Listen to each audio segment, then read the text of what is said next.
இவ பேர் குட்டங்க. மதுரை பைக்காரா. அங்கே இருக்கிற கடை வாசலில் தான் இவ எப்பயுமே இருப்பாள். ரொம்ப ஃப்ரெண்ட்லி, ஹியூமன் ஃப்ரெண்ட்லி.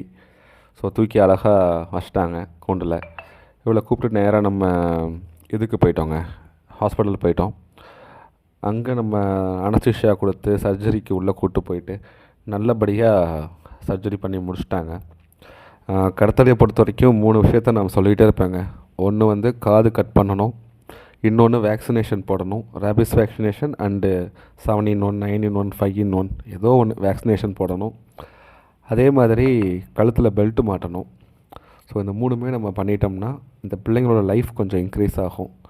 நல்லபடியாக சர்ஜரி முடிஞ்சுங்க. போஸ்ட் கேர் வந்து அவங்களே பார்க்குறாங்க. ஸோ அதுக்குரிய டேப்லெட்டுமே அவங்கள்ட்ட சொல்லியாச்சு, அவங்களே கொடுத்துருவாங்க. இது 1வது இல்லை, 2வது பிள்ளை. ஸோ ஆல்ரெடி ஒன்று போஸ்ட் கேர் பார்த்து விட்டுட்டாங்க, இப்போ இன்னொன்று. ஸோ பிள்ளைங்க அந்த இடத்துல போஸ்ட் கேர் அவங்களே பார்க்கும்போது எவ்வளோ வலி இருந்தாலும் அவங்க மனசில் வந்து நம்ம வீட்டில் இருக்கோங்கிற ஒரு எண்ணம் இருக்குங்க. அதுவே நிறையா புண்ணை வேகமாக ஆற்றும்.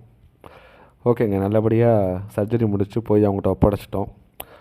அவங்க ஃபர்தராக ஏதாவது பிரச்சனை அப்படின்னா உடனே இன்ஃபார்ம் பண்ணுவாங்க. அதை நாங்கள் ஃபாலோ பண்ணிடுவோம். இல்லை நல்லாயிருக்கா அப்படின்னாலும் சொல்லிடுவாங்க. அது போதுங்க. ஒரு கை தட்டினா ஓசை வராதுங்க. அதான் எக்ஸாம்பிள். நன்றிங்க.